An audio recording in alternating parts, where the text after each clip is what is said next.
এক ধ্যানে একান্ত মনে ঈশ্বৰৰ কৃষ্ণ কথা শুনিব পাৰোঁ সন্ত সংগৰ পৰা সন্তৰ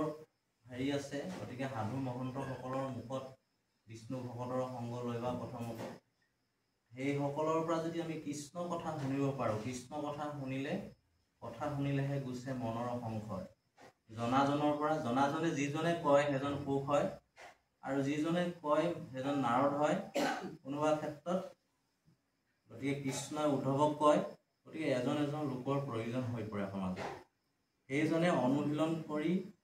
কৃষ্ণ ভাৱনাৰ লগত দিব্য ভাৱনাৰ লগত সংযুক্ত হৈ তেওঁ চিত্তত মানে কৃষ্ণ সংস্থাপন কৰি ল'লেহে কৃষ্ণ ভাৱনাৰ কথা ক'ব পাৰে এনে সকলোৱে শিক্ষিত হয়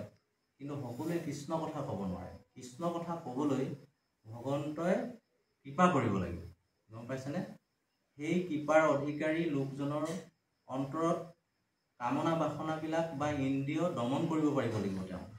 তেওঁ তেতিয়াহে দিব্য ভাৱনা কৃষ্ণৰ লগত সংযোগিত হ'ব পাৰিব গতিকে ভক্তি আচৰণ আৰু ভক্তি আৰু গুণ আচৰণ এইখিনি কৰিব লাগিব সেইখিনি যোগেদি আমাৰ মংগলাচৰণ হয় আৰু আমি সেই যিজনে সদাচাৰী লোকজনে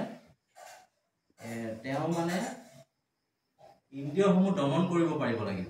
আৰু ইন্দ্ৰিয়সমূহ দমন কৰিলে তেওঁৰ চিত্তত কৃষ্ণ প্ৰৱেশ হয় নহ'লে এতিয়া গীতাত কৈছে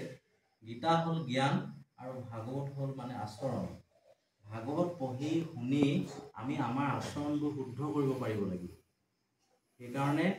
মহাপুৰুষ শ্ৰীমন্ত শংকৰদেৱে মংগলাচৰণ আৰম্ভ কৰিছে মানে যি আচৰণ কৰিলে আমাৰ মংগলেই হ'ব